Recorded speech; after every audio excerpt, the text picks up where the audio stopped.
नमस्कार दोस्तों, स्वागत है आपके अपने यूट्यूब चैनल विकास यादव क्लासेज में। तो आइए हम इस वीडियो में लुसेंट समान ज्ञान पढ़ेंगे, जो कि ऑडियो वर्जन में है। इसको आप केवल सुन सकते हैं।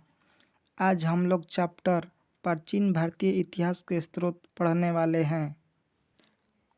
उत्तर में हिमालय से लेकर दक्षिण में समुद्र तक फैला यह उपमहाद्वीप भारतवर्ष के नाम से ज्ञात है, जिसे महाकाव्य तथा पुराणों में भारतवर्ष अर्थात भरतों का देश तथा यहाँ के निवासियों को भारतीय अर्थात भरत की संतान कहा गया है। भरत एक प्राचीन कबीले उत्तर पश्चिम में रहने वाले लोगों का एक समूह का नाम था। इसका उल्लेख ऋग्वेद में भी मिलता है। बाद में इसका प्रयोग देश के लिए होने लगा।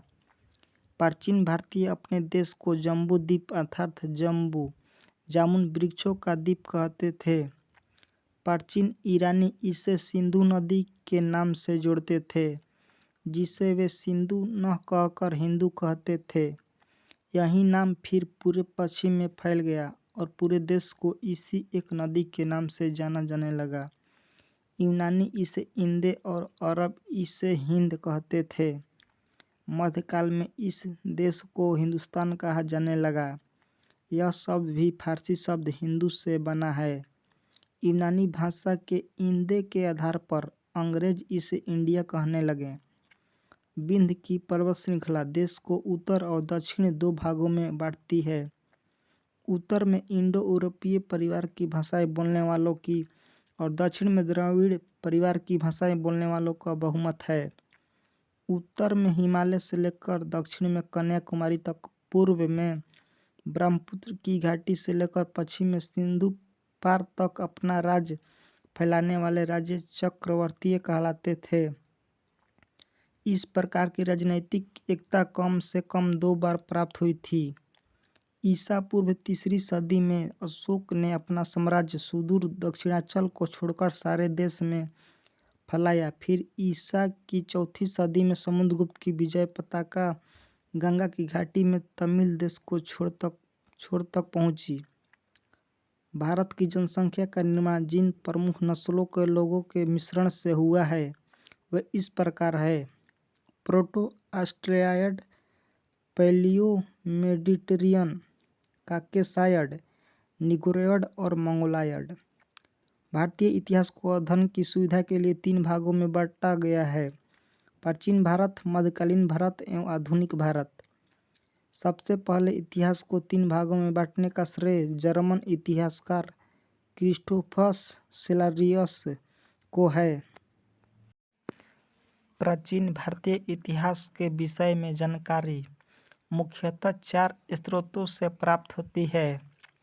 पहला धर्म ग्रंथ, दूसरा ऐतिहासिक ग्रंथ, तीसरा विदेशियों का विवरण, चौथा पुरातत्व संबंधी साक्ष्य।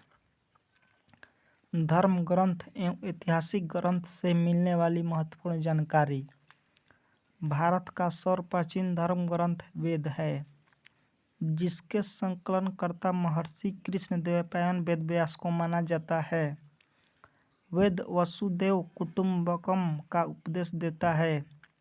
भारतीय परंपरा वेदों को नित्य तथा अपूर्व से मानती है। वेद 4 हैं: ऋग्वेद, यजुर्वेद, सामवेद एवं अथर्ववेद। इन 4 वेदों को संहिता कहा जाता है। ऋग्वेद ऋचाओं के क्रमबद्ध ज्ञान के संग्रह को ऋग्वेद कहा जाता है। इसमें 10 मंडल, 1028 सूक्त एवं 10,462 ऋचाएँ हैं। इस वेद के ऋचाओं को पढ़ने वाले ऋषि को होत्री कहते हैं। इस वेद से आर्य के राजनीतिक प्रणाली, इतिहास एवं ईश्वर की महिमा के बारे में जानकारी मिलती है। विश्वामित्र द्वारा रचित ऋग्वेद के 3रे मंडल में सूर्य देवता सावित्री को समर्पित प्रसिद्ध गायत्री मंत्र है। इसके 9वें मंडल में देवता सोम का उल्लेख है। इसके 8वें मंडल की हस्तलिखित ऋचाओं को खील कहा जाता है। ऋग्वेद का सबसे बड़ा 10वां मंडल है। इसमें नदी स्तुति सूक्त, नदियों का प्रशंसा, पुरुष सूक्त, वैदिक समाजशास्त्र, नासदीय सूक्त, ब्रह्मांड से सृजन से संबंधित विभिन्न अनुमान, सूर्य सूक्त, विवाह श्लोक आदि सम्मिलित है। चतुष्वर्ण समाज की कल्पना का आदि स्रोत ऋग्वेद के 10वें मंडल में वर्णित है, जिसके अनुसार 4 वर्ण ब्राह्मण, क्षत्रिय, वैश्य तथा शूद्र आदि पुरुष ब्राह्मण के क्रमशः मुख, भुजाएं, जंघाओं और चरणों से उत्पन्न हुए। धर्म सूत्र 4 प्रमुख जातियों की स्थिति, व्यवसाय, दायित्व, कर्तव्यों तथा विशेषाधिकारों में स्पष्ट विभेद करता है। ऋग्वेद के कई परिच्छेदों में प्रयुक्त अध्ययन जिसका वध नहीं किया जाता है शब्द का संबंध गाय से है। ऋग्वेद के ब्रह्मा का उल्लेख तो है किंतु आत्मा का नहीं। ईसा पूर्व एवं ईस्वी वर्तमान में प्रचलित ग्रेगोरियन कैलेंडर, ईसाई कैलेंडर, जूलियन कैलेंडर ईसाई धर्मगुरु ईसा मसीह के जन्म वर्ष पर आधारित है। ईसा मसीह के जन्म के पहले समय को ईसा पूर्व BC, before the birth of Jesus Christ कहा जाता है। ईसा पूर्व में वर्षों की गिनती उल्टी दिशा में होती है, जैसे महात्मा बुद्ध का जन्म 563 ईसा पूर्व में एवं मृत्यु 483 ईसा पूर्व में हुआ, यानी ईसा मसीह के जन्म के 563 वर्ष पूर्व महात्मा बुद्ध का जन्म एवं 483 वर्ष पूर्व मृत्यु हुई। ईसा मसीह की जन्मतिथि से आरंभ हुआ सन ईसवी सन कहलाता है। इसके लिए संक्षेप में लिखा जाता है कि लैटिन भाषा शब्द AD में लिखा जाता है। AD यानी एनो डोमिनी, जिसका अर्थ in the year of Lord Jesus Christ. Vincent Arthur Smith ने प्राचीन भारत का पहला इतिहास अर्ली हिस्ट्री ऑफ इंडिया 1904 में तैयार किया। इस पुस्तक में 1/3 भाग में केवल सिकंदर का आक्रमण वर्णित है। इसमें भारत को स्वेच्छाचारी शासन वाला देश कहा गया है, जिसे ब्रिटिश शासन की स्थापना से पहले कभी राजनीतिक एकता का अनुभव नहीं हुआ। उन्होंने लिखा है, वस्तुतः भारतीय इतिहासकारों का सरोकार शासन के एकमात्र स्वरूप तानाशाही से है। वामनावतार के 3 पगों के आख्यान का प्राचीनतम स्रोत ऋग्वेद में है। वामन अवतार। वामन अवतार भगवान वामन श्री हरि के पहले ऐसे अवतार थे जो मानव रूप में प्रकट हुए थे। उनके पिता कश्यप ऋषि एवं माता अदिति थी। वे बौने ब्राह्मण के रूप में जन्मे थे। भगवत पुराण के अनुसार वामन अवतार का उद्देश्य भगवान विष्णु तथा इंद्र को पुनः स्वर्गलोक पर आधारित दिलाना था। वामन भगवान को दक्षिण भारत में उपेंद्र के नाम से जाना जाता है। ऋग्वेद में इंद्र के लिए 250 तथा अग्नि के लिए 200 ऋचाओं की रचना की गई है। प्राचीन इतिहास के साधन के रूप में वैदिक साहित्य में ऋग्वेद के बाद शतपथ ब्राह्मण का स्थान है। यूनेस्को ने पुणे में भंडारकर ओरिएंटल रिसर्च इंस्टीट्यूट में संरक्षित ऋग्वेद की 30 पांडुलिपियों को वर्ष 2007 में memory of the world register में शामिल किया गया है। यजुर्वेद। सरस्वर पाठ के लिए मंत्रों तथा बलि के समय अनुपालन के लिए नियमों का संकलन यजुर्वेद कहलाता है। इसके पाठकर्ता को अथर्व कहते हैं। यजुर्वेद के यज्ञों के नियमों एवं विधि विधानों का संकलन मिलता है। इसमें बलिदान विधि का भी वर्णन है। यह एक ऐसा वेद है जो गद्य एवं पद्य दोनों में है। सामवेद। साम का शाब्दिक अर्थ गान है। इस वेद में मुख्यतः यज्ञों के अवसर पर गाए जाने वाले ऋचाओं का संकलन है। इसके पाठकर्ता को उदात्री कहते हैं। इसका संकलन ऋग्वेद पर आधारित है। इसमें 1810 सूक्त हैं जो प्रायः ऋग्वेद से लिए गए हैं। इसे भारतीय संगीत का जनक कहा जाता है। यजुर्वेद तथा सामवेद में किसी भी विशिष्ट ऐतिहासिक घटना का वर्णन नहीं मिलता है। अथर्ववेद। अथर्वा ऋषि द्वारा रचित इस वेद में कुल 20 कांड, 36 प्रपाठक, 731 सूक्त और लगभग 5987 मंत्र हैं। इससे ब्राह्म वेद ऋषि से दृष्ट मंत्रों का संकलन एवं यज्ञ कर्म से ब्राह्मण प्रतिपादन। वेद ऋषि अंगरीष दूसरे दृष्टा भिग्नवेद औषधियों का भरपूर उल्लेख। और क्षेत्रवेद स्वराज्य रक्षा के लिए राजक्रम से संबंधित बहुत से सूक्त जैसे नामों से भी जाना जाता है। अथर्ववेद में धर्म अर्थ काम और मोक्ष पुरुषार्थ चतुष्टय के सभी अंगों का वर्णन है। पृथ्वी सूक्त अथर्ववेद का प्रतिनिधि सूक्त माना जाता है जो अथर्ववेद के 12वें कांड में है।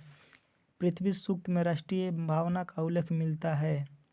इसमें मानव जीवन के सभी पक्षों गृह निर्माण कृषि की उन्नति व्यापारिक मार्गों का गहन रोग निवारण समन्वय विवाह तथा प्रणय गीतों राजभक्ति राजा का चुनाव बहुत से वनस्पति और औषधियों शाप वशीकरण प्रायश्चित मातृभूमि महात्म आदि का विवरण दिया गया है। कुछ मंत्रों में जादू टोने का भी वर्णन है।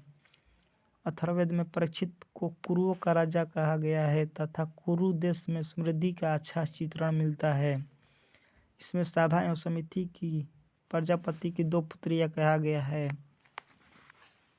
वेदों की भी कई शाखाएं हैं जो वैदिक अध्ययन और व्याख्या से जुड़े विभिन्न दृष्टिकोणों का प्रतिनिधित्व करता है। शाकल शाखा ऋग्वेद से जुड़ी एकमात्र जीवित शाखा है। यजुर्वेद को शुक्ल यजुर्वेद और कृष्ण यजुर्वेद 2 शाखाओं में बांटा गया है। मध्य दिन और कण्य शुक्ल यजुर्वेद अथवा वाजसनेय संहिता की शाखाएं कृष्ण यजुर्वेद से जुड़ी शाखाएं काठक कठिस्थल मैत्रायणी और तैत्तिरीय है।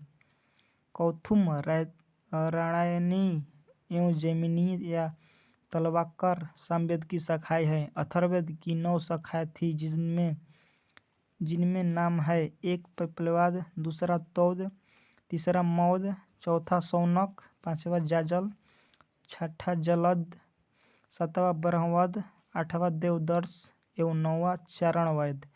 इन शाखाओं के शौनक संहिता पूर्ण रूप से उपलब्ध है। पैपलाद संहिता अभी अपूर्ण उपलब्ध है। इसके अतिरिक्त अन्य शाखाओं की कोई भी संहिता उपलब्ध नहीं है। सबसे प्राचीन वेद ऋग्वेद एवं सबसे बाद का वेद अथर्ववेद है। ब्राह्मण आरण्यक तथा उपनिषद संहिता के पश्चात ब्राह्मणों आरण्यकों तथा उपनिषद का स्थान है। इनसे उत्तर वैदिक कालीन समाज एवं संस्कृति के विषय में जानकारी प्राप्त होती है। ब्राह्मण ग्रंथ वैदिक संहिताओं की व्याख्या करने के लिए गद्य में लिखे गए हैं।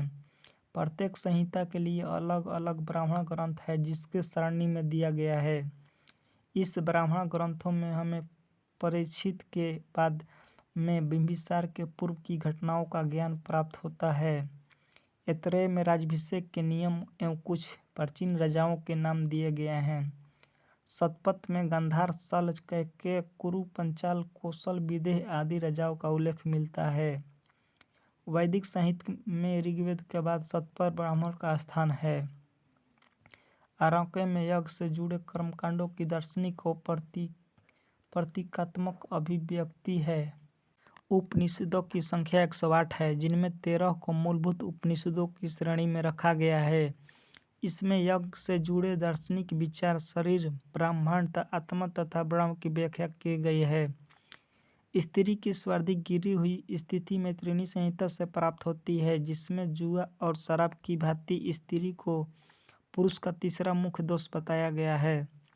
शतपथ ब्राह्मण में स्त्री को पुरुष की अर्धांगिनी कहा गया है। जाबालो उपनिषद में 4 आश्रमों का उल्लेख मिलता है। स्मृति ग्रंथों में सबसे प्राचीन एवं प्रमाणिक मनुस्मृति मानी जाती है। यह शुंग काल का मानक ग्रंथ है। नारद स्मृति गुप्त युग के विषय में जानकारी प्रदान करता है।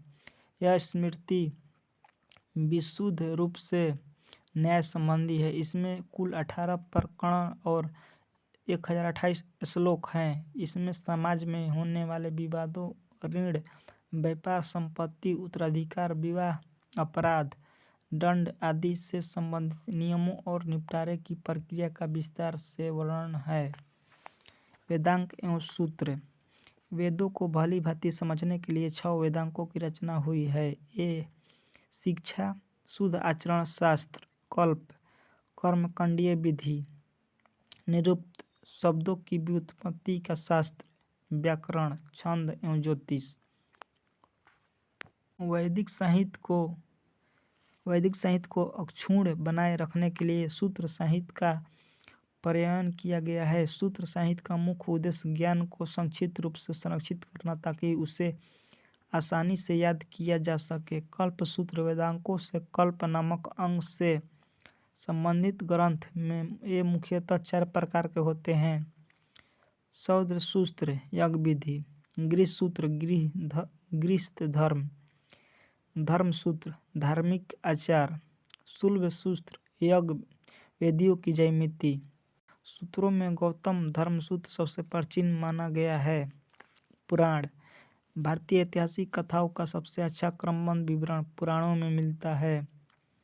इसके रचयिता लोमहर्षि तथा उनके पुत्र उग्रश्रवण माने जाते हैं। इनकी संख्या 18 है, जिनमें केवल 5 मत्स्य, वायु पुराण, विष्णु, ब्राह्मण एवं भागवत में ही राजाओं की वंशावली पाई जाती है। विष्णु पुराण मौर्य वंश, मत्स्य पुराण आंध्र सातवाहन, वायु पुराण गुप्त वंश। अधिकतर पुराण सरल संस्कृत श्लोकों में लिखे गए हैं। स्त्रियां तथा शूद्र जिन्हें वेद पढ़ने की अनुमति नहीं थी, वे भी पुराण सुन सकते थे। पुराणों का पाठ पुजारी मंदिरों में किया करते थे। पुराणों में मत्स्य पुराण सबसे प्राचीन एवं प्रामाणिक है। सामाजिक एवं सांस्कृतिक दृष्टि से अग्नि पुराण का काफी महत्व है, जिसमें राजतंत्र के साथ साथ कृषि संबंधी विवरण भी दिया गया है। उपनिषदों की रचना पुराणों से पहले हुई थी। बौद्ध, जैन एवं अन्य साहित्य जातक में बुद्ध की पूर्व जन्म की कहानी वर्णित है। हीनयान का प्रमुख ग्रंथ कथावस्तु है, जिसमें महात्मा बुद्ध का जीवन चरित्र अनेक कथानकों के साथ वर्णित है। इसकी रचना स्ववीर मोगलीपुत्र तीस ने लगभग 3री शताब्दी ईसा पूर्व में की थी। जैन साहित्य को आगम कहा जाता है। जैन धर्म का प्रारंभिक इतिहास कल्प सूत्र से ज्ञात होता है। इसके रचयिता भद्रबाहु माने जाते हैं। इसमें तीर्थंकरों के जीवन चरित्र का वर्णन है। पर्युषण पर्व के दौरान जैन साधु साध्वी इसका पाठ और व्याख्या करते हैं। जैन ग्रंथ भगवती सूत्र में महावीर के जीवन, कृतकों तथा अन्य समकालिकों के साथ उनके संबंधों का विवरण मिलता है। जैन ग्रंथों की रचना प्राकृतिक भाषा में हुई थी। ईसा की 6ठी सदी में गुजरात के वल्लभी नगर में इन्हें अंतिम रूप से संकलित किया गया। अर्थशास्त्र के लेखक चाणक्य है। यह 15 अधिकरणों एवं 180 प्रकरणों में विभाजित है। यह एक विधि ग्रंथ है। इसमें मौर्यकालीन इतिहास की जानकारी प्राप्त होती है।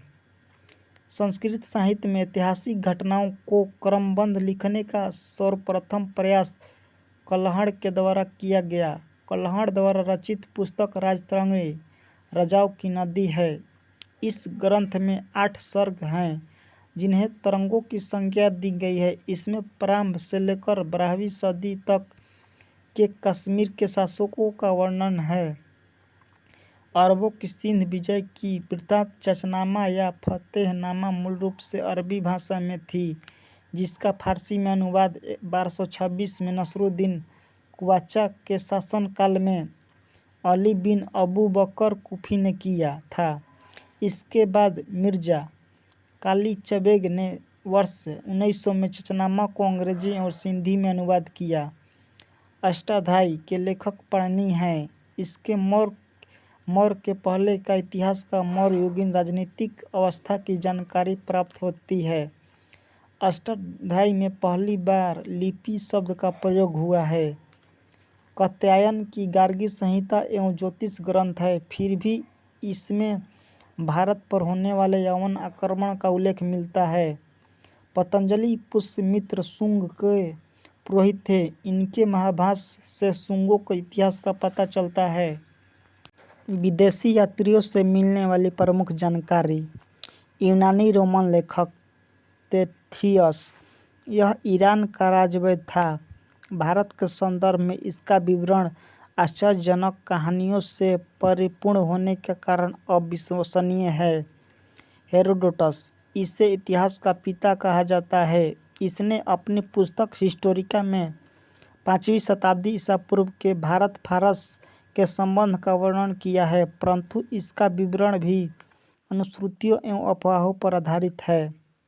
सिकंदर के साथ आने वाले लेखकों में निराकस, आनेस्त्रिकस तथा अरिस्टोबुलस के विवरण अधिक प्रामाणिक एवं विश्वसनीय है।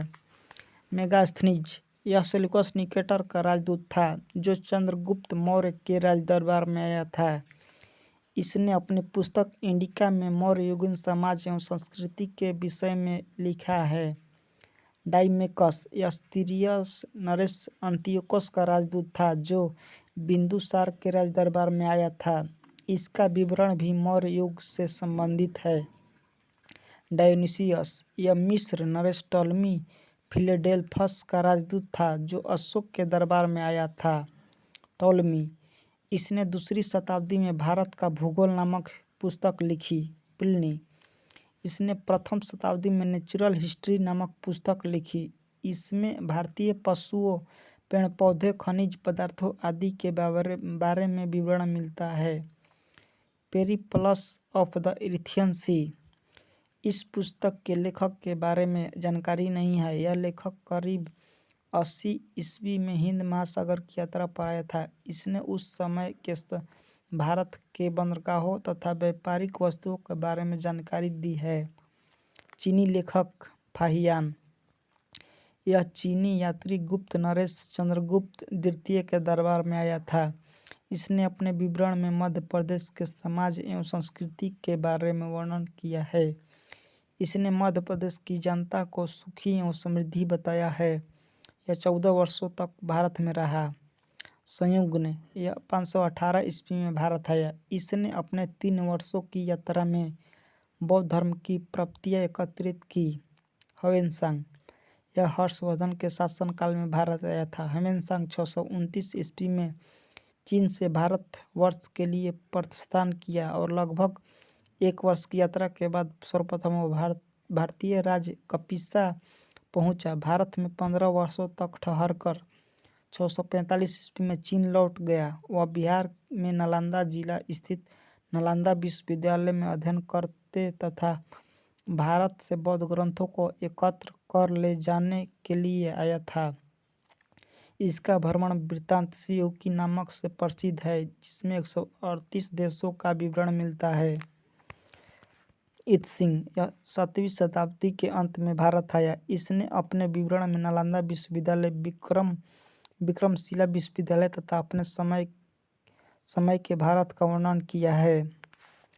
अरबी लेखक अल-बरूनी, यह महमूद गजनी के साथ भारत आया था। अल-बरूनी ख्वारिज़्म तथा खीव का रहने वाला था।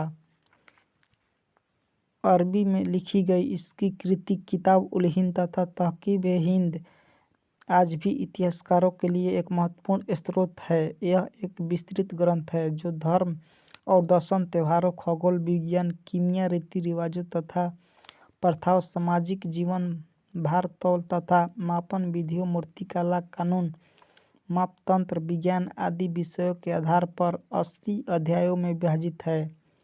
इब्न बतूता, इसके द्वारा अरबी भाषा में लिखा गया उसका यात्रा वृत्तांत, जिसे रेहला कहा जाता है, 14वीं शताब्दी में भारतीय उपमहाद्वीप के सामाजिक तथा सांस्कृतिक जीवन के विषय में बहुत ही प्रचुर तथा सबसे रोचक जानकारियाँ देता है।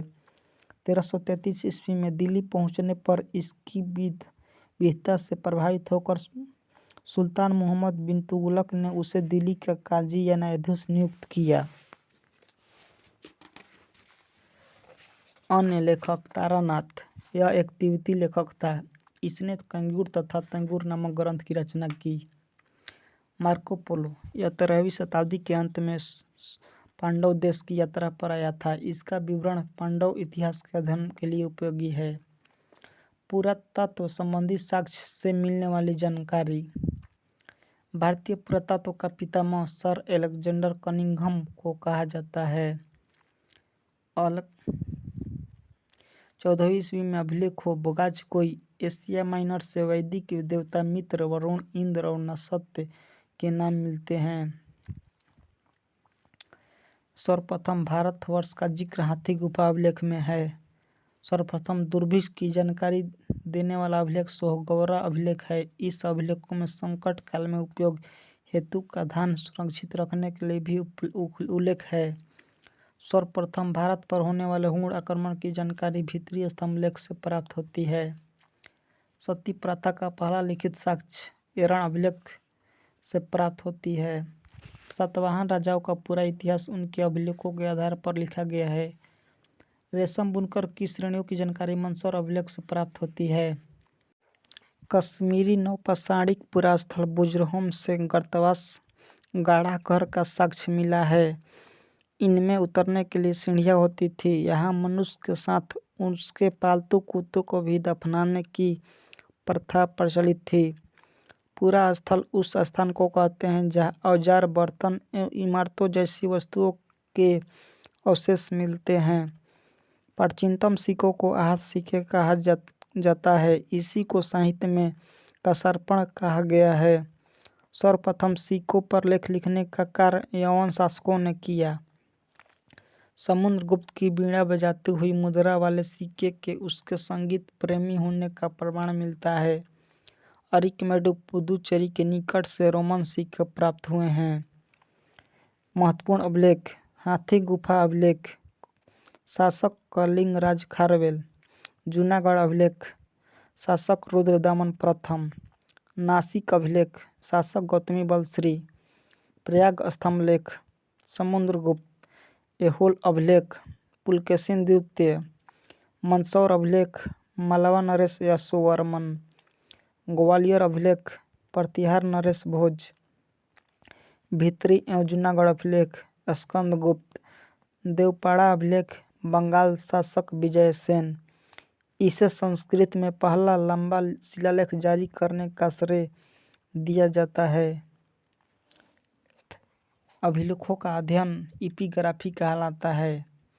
ऐसे ही वीडियो देखने के लिए हमारे चैनल को लाइक, शेयर, सब्सक्राइब जरूर करें। मिलते हैं नेक्स्ट वीडियो में। जय हिंद दोस्तों।